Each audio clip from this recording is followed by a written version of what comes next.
देखो भाई इस क्वेश्चन को देखो, इसमें क्या है कि एक डिस्क है जिसमें से एक और डिस्क को काट दिया गया है बेसिकली, है ना। जैसे मान लो ये डिस्क है, ऐसे डिस्क है, उस डिस्क में से मैं अगर ऐसी इतने पार्ट को काट दूं, है ना, तो क्या बनेगा, ये बन जाएगा, ये वाला हिस्सा बचेगा ना, तो यही बन जाएगा।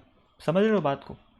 तो इस क्वेश्चन को सॉल्व करते समय अपन लोग क्या अज्यूम करेंगे कि एक बड़ी हाफ डिस्क जिसकी रेडियस R2 है, उसमें से एक छोटी हाफ डिस्क को काट दिया गया है, ऐसा मैं अज्यूम करूंगा। ठीक है, तो क्या मिल जाएगा मेरे को, ये रिजल्टेंट फिगर जो है वो मिल जाएगा। अब भाई ऐसे क्वेश्चन में, मतलब कैविटी वाले क्वेश्चन में अपन लोग क्या करते हैं, जैसे मैं क्या करूँगा, नेगेटिव मास कॉन्सेप्ट को यहाँ पर यूज़ करूँगा। वैसे तो नेगेटिव मास होता नहीं है, पर क्वेश्चन सॉल्व करने के लिए अपन लोग अज्यूम कर लेते हैं कि नेगेटिव मास होता है। तो यहाँ पर सबसे पहले मैं क्या करूँगा कि एक पॉजिटिव मास, जैसे पॉजिटिव मास को अपन एक काम करते हैं ब्लू कलर से बना लेते हैं, ऐसा एक पॉजिटिव मास की डिस्क है, हाफ डिस्क, है ना। उसके ऊपर मैं क्या करूँगा, ऐसे यहाँ पर एक नेगेटिव मास की डिस्क को रख दूंगा ऐसे। तो जहाँ पर नेगेटिव मास और पॉजिटिव मास दोनों हैं, वहाँ पर मास क्या हो जाएगा, ज़ीरो हो जाएगा। यानी कि बेसिकली यहाँ पर क्या बन जाएगा, कैविटी बन जाएगा, ऐसे। खत्म कहानी। ठीक है, तो ऐसा अज्यूम करूँगा मैं। अभी देखो भाई, अगर मैं पॉजिटिव मास यानी कि नीली वाली डिस्क की रेडियस की बात करूँ तो वो क्या है, R2 है, इसकी रेडियस है R2। और ये जो नीचे पिंक वाली डिस्क है जो कि नेगेटिव है, उसकी रेडियस है R1। नेगेटिव वाली डिस्क का जो एरिया है वो क्या आएगा, पाई R1 स्क्वायर बाय 2। और जो पॉजिटिव वाली डिस्क है उसका एरिया क्या आएगा, पाई R2 स्क्वायर बाय 2। ठीक है ना। मैं रिजल्टेंट इस इतने पोर्शन के एरिया की बात नहीं कर रहा हूँ, ध्यान रखना। जब मैं पॉजिटिव वाली डिस्क की बात कर रहा हूँ तो मैं इस पूरी डिस्क की बात कर रहा हूँ, पूरी नीली वाले की। ठीक है, अभी देखो, अब भाई नेगेटिव और पॉजिटिव मिलके ज़ीरो तभी होंगे जब दोनों की डेंसिटी इक्वल और अपोजिट होगी। यानी कि नीले वाले की linear mass, sorry areal mass density, यानी कि मास पर यूनिट एरिया अगर सिग्मा होगा, तो ये पिंक वाले की मास per unit area minus sigma होएगा, तभी तो बात बनेगी, है ना। अब अब देखो भाई, अब मैं पॉजिटिव वाली डिस्क के मास को मान लेता हूँ m पॉजिटिव, या m1 मान लो यार। तो वो m1 क्या होएगा, area into aerial mass density. Area कितना है भैया, एरिया है पाई R2 स्क्वायर बाय 2, ये एरिया हो गया, into into mass density, aerial mass density कितनी है, सिग्मा।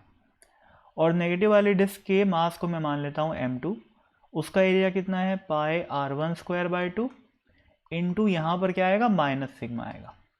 ठीक है, अब सुनो, जो पॉजिटिव वाली डिस्क है, नीली वाली डिस्क, इधर देखो। अब नीली वाली डिस्क को मैं अलग से बना रहा हूँ एक बार के लिए, ऐसे बना लिया। और जो पिंक वाली डिस्क है उसको अलग से बना लिया, ऐसे। अभी नीली वाली डिस्क का सेंटर ऑफ मास कहाँ पर है, यहाँ पर। और पिंक वाली डिस्क का सेंटर ऑफ मास कहाँ पर है, यहाँ पर। अब यहाँ पर का क्या मतलब है भैया, ये जो डिस्टेंस होगी वो कितनी होगी, 4r बाय 3 पाई, और r भी कौन सा, R2। ठीक है, और पिंक वाले की डिस्टेंस नीचे बेस से वो कितनी होगी, सॉरी 4r बाय 3 पाई, और यहाँ पर R1 आएगा। समझ रहे हो। तो मैं ये मान सकता हूँ कि m1 यानी कि जो पूरी नीली डिस्क है, जो पॉजिटिव मास है, वो मान लेते हैं कि कुछ यहाँ पर रखा हुआ है, ऐसे कहीं भी मान रहा हूँ ना, रैंडमली। तो एक मास ये हो गया और दूसरा मास यहाँ पर कहीं पर रखा हुआ है, ऐसे। तो बेसिकली अब ये अपना 2 पार्टिकल सिस्टम बन गया। मतलब मैंने पूरी डिस्क को एक पॉइंट मास में एज्यूम कर लिया, पूरी जो हाफ पॉजिटिव वाली डिस्क है, नीली वाली डिस्क, उसको उसके सेंटर ऑफ मास में एज्यूम कर लिया, और जो पिंक वाली डिस्क है वो उसको उसके सेंटर ऑफ मास पे एज्यूम कर लिया। जैसे ही मैं ऐसा एज्यूम कर लिया, अब मेरे पास सिंपल 2 पार्टिकल सिस्टम बचा है। ठीक है ना। और उस 2 पार्टिकल सिस्टम को मैं ध्यान से देखूं तो वो कुछ ऐसा है, सॉरी, इसको इसको इसको मैं ओरिजिन मान लेता हूँ। ठीक है, तो इधर देखो, ये ओरिजिन हो गया। अब ये जो नीला वाला पार्टिकल है वो यहाँ पर रखा हुआ है, और ये जो पिंक वाला पार्टिकल है वो यहाँ पर रखा हुआ है। मासेस क्या है, m1 और m2। नीले वाले पार्टिकल का जो y कोऑर्डिनेट है वो कितना है, 4r2/3π।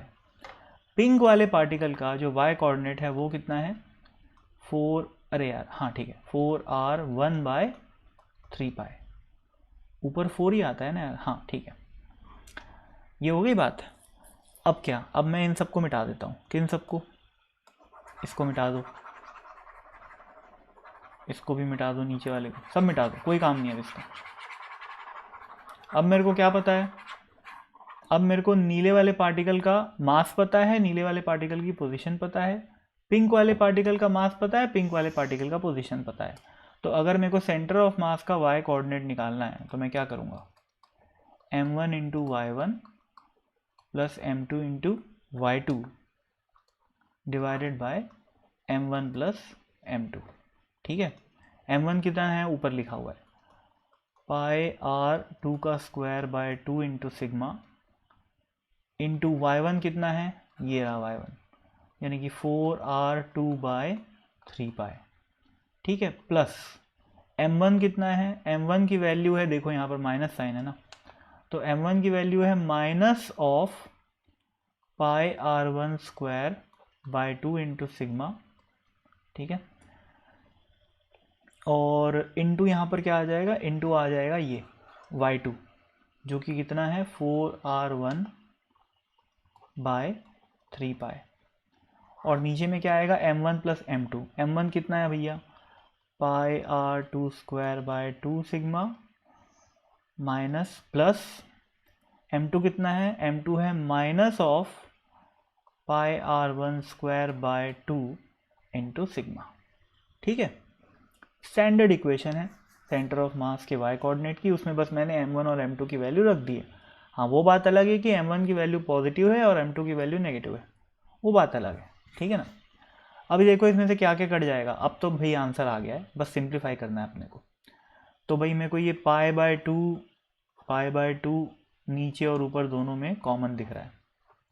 ठीक है, ये सिग्मा भी मेरे को कॉमन दिख रहा है यहाँ पर, यहाँ पर, यहाँ पर और यहाँ पर। अब ऊपर में अगर मैं देखूँ तो ऊपर में क्या बच रहा है मेरे पास, R2 एक तो 4/3π, दोनों टर्म में 4/3π तो है ही, तो उसको मैं एक काम करता हूँ बाहर निकाल देता हूँ, इसको मिटा देता हूँ,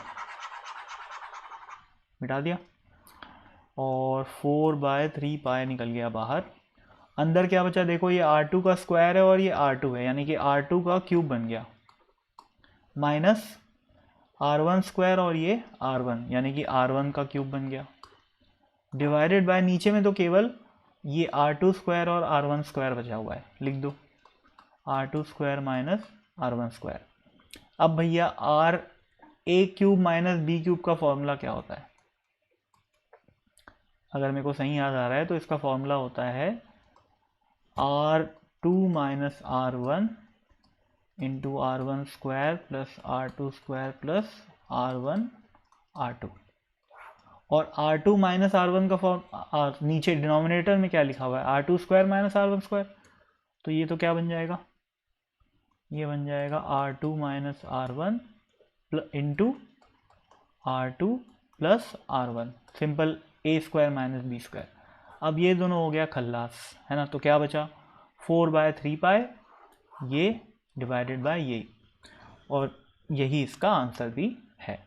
ठीक है ना, तो कहानी ख़त्म। इसका मतलब जो सेंटर ऑफ मास है उसकी जो लोकेशन होगी वो कुछ इस तरीके की होगी, यहाँ कहीं पर। ठीक है ना, और ये जो डिस्टेंस है ना, ये डिस्टेंस लिखी हुई है ये वाली। अब कहानी पूरी ख़त्म हो गई। ठीक है, तो आई होप समझ में आया होगा, है ना। नहीं समझ में आया तो एक बार वीडियो को फिर से देख लेना, आ जाएगा, कोई ख़ास बात नहीं। हाँ, थोड़ा सा नेगेटिव मास कॉन्सेप्ट के बारे में आइडिया होना चाहिए। वो थ्योरी पार्ट में क्लास में जब सेंटर ऑफ मास पढ़ाया जाता है तो ये सब चीज़ें बताई जाती हैं। ठीक है।